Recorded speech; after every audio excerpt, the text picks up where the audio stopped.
This is a very short video to help you to fix a video that came from a 4:3 aspect ratio as they used to have on TV, and now in this video it appears stretched and widened. I would prefer to have the black bars on each side and view the video in the correct aspect ratio. To do this, in VSDC Free Video Editor, load the video using the import button on the home screen. Keep the aspect ratio of the imported video. Select the video.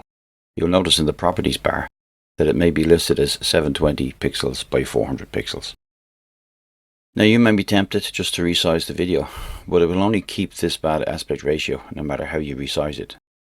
Instead, you must first allow the clip to be stretched when you resize it. In the properties window, go down to the heading Cutting and Fitting. Change the setting for Allow Stretching from No to Yes.